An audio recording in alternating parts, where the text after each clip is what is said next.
High, আজকের ভিডিওতে আমরা পপ মেথড ইমপ্লিমেন্ট করতে যাচ্ছি লিঙ্ক লিস্টের মাধ্যমে। তো আমাদের ডাব্লিউ লিঙ্ক লিস্টের পোস্ট মেথড ইমপ্লিমেন্ট করা হয়ে গিয়েছে। মিনস হচ্ছে আমাদের লিঙ্ক লিস্টে কিছু নোট আছে এখন। তো আমি চাচ্ছি আমাদের লিঙ্ক লিস্টের সবার লাস্টে যে নোটগুলো থাকবে সেটা যখন পপ মেথড কল করবো একটা একটা করে ডিলিট হতে থাকবে। সেই কাজটা করবো কিভাবে? প্রথমে আমরা জেনে নিব ভিজুয়ালি, মিনস হচ্ছে আমরা ডায়াগ্রামের মাধ্যমে বুঝবো। তারপরে হচ্ছে আমরা ইমপ্লিমেন্টেশন চলে যাব জাভাস্ক্রিপ্টের মাধ্যমে। তাহলে চলুন প্রথমে আমরা ডায়াগ্রামের মাধ্যমে বুঝি যে আমাদের পপ মেথডটা কিভাবে কাজ করবে। আপনারা দেখতে পাচ্ছেন আমাদের আগের যে লিঙ্ক লিস্টটাই আমরা কাজ করেছিলাম সেটাই চলে এসেছে।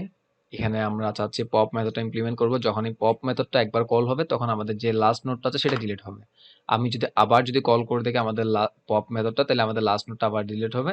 তাহলে আমাদের যদি আবার কল করতে গেলে আমাদের লাস্ট নোডটা আবার ডিলিট হবে। এটাই হচ্ছে আমাদের পপ মেথডের মেইন কাজ। প্রথমেই আমরা বুঝে নেই যে আমাদের যদি লিঙ্ক লিস্টে কোনো নোড না থেকে থাকে তাহলে আমরা কি পপ করব। ফার্স্ট অফ অল বলে নেই, আমাদের লিঙ্ক লিস্টে যদি কোনো নোড না থেকে থাকে তাহলে হচ্ছে আমরা কিছু পপ করলে কিছু পাবো না। তাহলে তখন আমরা কি রিটার্ন করব? আমরা রিটার্ন করবো নাল। তাহলে একটা জিনিস বুঝতে পারলাম। তাহলে এখন সেকেন্ড আরেকটা কাজ আছে, সেটা হচ্ছে কি, সাপোজ আমাদের লিঙ্ক লিস্টে শুধুমাত্র একটা নোডই আছে। আপনি শুধুমাত্র এখন মনে করে থাকেন 10 কে আমাদের একটাই লিঙ্ক লিস্ট নোড আছে, এগুলোর কথা বলে যান এখন। এটাই তাহলে আমাদের হেড, এটাই আমাদের টেল, যেটা আপনারা আগেও জেনেছেন। তাহলে এটা যদি আমি ডিলিট করতে চাই তাহলে কি করব? তাহলে আমাদের এটা যদি ডিলিট হয়ে যায় তাহলে আমাদের পুরো লিঙ্ক লিস্টটা এমটি হয়ে যাবে। তখন আমাদের হেড হয়ে যাবে নাল, টেল হয়ে যাবে নাল। তাহলে দুইটা এজ কেস বুঝতে পারলাম। এখন 3 নাম্বারটায় আসি। 3 নাম্বারটা হচ্ছে এমন যে আমাদের লিঙ্ক লিস্টে অনেকগুলো হচ্ছে নোড আছে। তার মধ্যে আমি শুধুমাত্র লাস্টের নোডটা পপ মেথড করে বের করতে চাচ্ছি। সেটা কি করতে পারি? সেটা করার জন্য আমরা ফার্স্টে আমাদের লাস্ট নোডটাকে ধরবো, যেটা হচ্ছে আমি পপ করতে যাচ্ছি। এখন এই এখনের পর্যায়ে হচ্ছে 15, এটাকে আমি পপ করে বের করে দিতে যাচ্ছি। এই 15 এর প্রিভিয়াস নোড যেটা, সেটাকে বলবো হচ্ছে তুমি হচ্ছে আমাদের টেল এখন থেকে। এটা যদি এখন টেল হয়ে থাকে তাহলে এটার পরবর্তী নোডটা কি হবে? এটা পরবর্তী নোডটা নিশ্চয়ই নাল হবে, কারণ এটা যদি টেল হয়ে থাকে তাহলে এর পরবর্তী আর কোনো নোড থাকবে না। তখন আমরা বলবো কি, তোমার এই পরবর্তী নোডটা হচ্ছে তুমি হচ্ছে নাল, মানে হচ্ছে 12 এর পরের নোডটা হবে নাল। তাহলে হচ্ছে নাল করে দিব। আচ্ছা, এটাকে সরিয়ে নেই। তাহলে এটার পরবর্তী নোডটা হবে হচ্ছে নাল। ওকে, দ্যাটস ইট। তাহলে এখন এটা কিন্তু এখনো আবার মানে 15টা কিন্তু এখনো রেফার করে আছে কোনটাকে? এখনো রেফার করতেছে কিন্তু আমাদের 12 কে। বাট আমরা এটা চাই না। তাহলে আমরা কি করবো? আমরা 15 কে বলবো তুমি হয়ে যাবে, তুমি হচ্ছে 15 এর প্রিভিয়াস নোড যেটা আছে সেটাও হয়ে যাবে হচ্ছে নাল। তাহলে এটার পরবর্তী নোডটা হয়ে যাচ্ছে নাল। তাহলে দ্যাটস ইট, এটা হচ্ছে আমাদের মেন কাজ। এখন দেখেন এটা যদি ডিলিট করে থাকে তাহলে আমাদের নোডটা হচ্ছে এইভাবে। যেহেতু আমাদের এই লিঙ্ক লিস্টে এখন 10 এবং 12 দুইটা নোড আছে, আমি চাচ্ছি এখান থেকে পপ করে আমি 12 কে আবার বের করে দিব। তাহলে 12 কে যদি বের করতে চাই তাহলে আমাদের একটা কাজ করতে হবে। আমি লাস্ট নোড যেটা সেটাকে ধরলাম 12 কে, ধরে বলবো তোমার প্রিভিয়াস নোড যেটা আছে সেটা হয়ে যাবে এখন আমাদের টেল। এটা হচ্ছে আমাদের টেল। এখন আমাদের টেল যদি 10 কে হয়ে থাকে তাহলে আমি বলবো কি, 10 এর যদি 10 যদি টেল হয়ে থাকে তাহলে আপনারা বুঝতেই পারছেন 10 এর পর আর কোনো নোট থাকার কোনো কথাই না, কারণ টেল এর পর আমাদের থাকবে হচ্ছে নাল। তাহলে আমি বলবো কি, 10 এর এটার পরের নোটটা হচ্ছে নাল, এর পরের নোটটা হয়ে যাবে নাল, তুমি নাল হয়ে যাবা। এবং আমাদের যে আগের নোটটা ছিল সেটার প্রিভিয়াস নোটটাকে আমি নাল করে দিব। তাহলে হচ্ছে আমরা পেয়ে যাচ্ছি। That's it. এবার চলুন হচ্ছে হয়তো এখানে বোঝাতে পেরেছি আমি। যদি না পেরে থাকি, কোডের মাধ্যমে ইমপ্লিমেন্ট করলে আপনারা বুঝে যাবেন, এটা আমি ফর শিওর। চলুন আমরা কোডের মধ্যে ইমপ্লিমেন্ট করতে চলে যাই। পপ মেথড ইমপ্লিমেন্ট করার জন্য নিশ্চয়ই আমাদের একটা পপ মেথড লাগবে, যেটা আমি এখন লিখলাম। আচ্ছা, পপ মেথডের যে কাজগুলো হবে, প্রথমেই হচ্ছে আমাদের যদি কোনো লিঙ্ক লিস্টে কোনো নোড না থাকে তাহলে আমাদের নিশ্চয়ই পপ করার জন্য কিছুই নেই। সেই কাজটা করতে হলে কি করতে হবে? আমাদের একটা কন্ডিশনে যেতে হবে। সেটা হচ্ছে কি, ইফ, তাহলে আমাদের যদি নট দিস ডট হেড, মানে যদি হেড না থাকে তাহলে আমাদের লিঙ্ক লিস্টে কিছু নেই, সেটা আমরা আগেও জেনেছি এখনো জানি। তাহলে আমি জাস্ট রিটার্ন করে দিব হচ্ছে কি নাম, কারণ আমাদের কোনো কিছুই রিটার্ন করার নেই। ওকে। তাহলে আরেকটা কাজ ছিল, যেটা হচ্ছে কি, আমাদের লিঙ্ক লিস্টে যদি শুধুমাত্র একটা নোড থেকে থাকে তাহলে আমরা কি করব? If this dot length is equal, যদি 1 হয়ে থাকে, যদি একটা নোড থেকে থাকে তাহলে আমাদের কাজ হচ্ছে কি, দিস ডট হেড, মানে ওটাকে মুছে দিয়ে this dot head is equal null করে দিলাম, এবং this dot tail is equal আমি নাল করে দিলাম। দ্যাটস ইট, আর কোনো কিছুই নেই।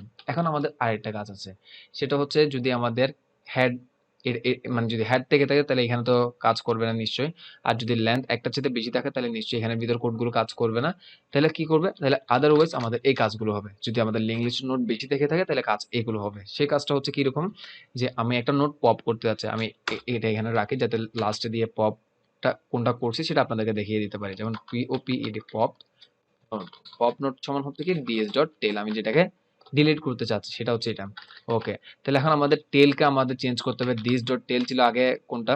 আগে আমাদের টেল ছিল, মনে করেন আমি আগের পজিশনে যাই, আমাদের টেল ছিল হচ্ছে 12। তো এখন 12 কে যদি ডিলিট করতে চাই তাহলে কি করতে হবে? এটার প্রিভিয়াস নোটটা হবে কি আমাদের টেল। তাহলে সেই কাজটা আমি এখন করব, this dot tail is equal কি আমার লাস্ট নোট যেটা ছিল সেটা হচ্ছে কি এই পপ নোটটা, এই পপ নোটের প্রিভিয়াস নোটটা, pop node dot previous node, that's it. Okay, এখন আরেকটা কাজ করতে হবে। নিশ্চয়ই আমাদের টেল যেহেতু এখন কত হয়ে যাবে, 10 হয়ে যাবে, তাহলে 10 এর পর যদি টেল হয়ে থাকে তাহলে 10 এর পর আর কোনো নোট থাকার কোনো কথা না, তাহলে নাল থাকবে। তাহলে আমি কি করতে পারি, DS dot tail dot next is equal, just null করে দিলাম, সিম্পল একটা কাজ করলাম। ওকে, এখন একটা জিনিস খেয়াল করে দেখেন, আমাদের পপ নোটের কিন্তু এখন একটা প্রিভিয়াস নোট থেকে যাচ্ছে কিন্তু, কারণ আমি এই পপ নোট যেটা আছে সেটার একটা প্রিভিয়াস নোট রেখে দিচ্ছি। তো প্রিভিয়াস নোটটাকে আমি নাল করে দিব, যেমন pop pop node dot previous is equal হচ্ছে কি আমি নাল করে দিলাম, দ্যাটস ইট। আর যেহেতু আমি পপ করে দিচ্ছি একটা নোট ডিলিট হচ্ছে, তাহলে আমি কি করতে পারি, দিস ডট লেন্থ যেটা আছে সেটাকে আমি মাইনাস মাইনাস করে ডিক্রিমেন্ট করে দিচ্ছি। আর রিটার্ন করব হচ্ছে কি আমাদের যে পপ মেথড নোট যেটা ডিলিট করলাম এখানে, সেটাকে আমি রিটার্ন করে দেখাচ্ছি যে আমি কোনটা ডিলিট করলাম।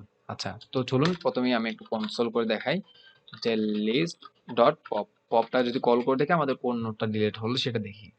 যেমন দেখেন পপ যখন কল করলাম আমার 66 নাম্বার লাইন থেকে, এখানে 66 নাম্বার লাইন দেখতে পাচ্ছেন, এখান থেকে আমাদের 15 যেটা ছিল লাস্টের নোট সেটা ডিলিট হয়ে গেল।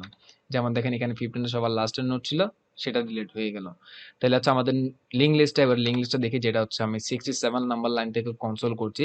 আমাদের লিঙ্ক লিস্টে শুধুমাত্র একটাই নোট আছে, যেটা হচ্ছে শুধুমাত্র লেন্থ একটা, এবং সেটাই হচ্ছে আমাদের হেড 10, আর এটাই হচ্ছে আমাদের টেল 10। আশা করি আপনারা বুঝে গিয়েছেন। এবং যদি আরেকবার কল করে থাকি আমাদের এই পপ মেথডটাকে আমি আবার কল করলাম। এবার দেখেন আমি 15 ডিলিট হলো প্রথমবারের জন্য, সেকেন্ড বার হচ্ছে 10 ডিলিট হলো। এবার আমাদের লেন্থ 0 এবং হচ্ছে কি লেন্থ 0, টেল এবং হেড হচ্ছে নাল। আশা করি আপনারা বুঝে গিয়েছেন পপ মেথডটা কিভাবে কাজ করে।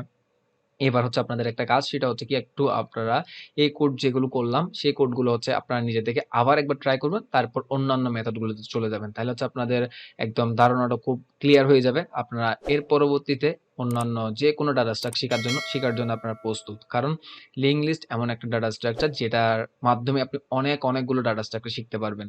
কারণ এই কনসেপ্টটাই হচ্ছে বিভিন্ন অনেক বড় বড় ডাটা স্ট্রাকচার ইউজ করা হয়। তো আমি আপনাদেরকে হাইলি রেকমেন্ড করবো আপনার লিঙ্ক লিস্টটা ভালোভাবে বুঝুন।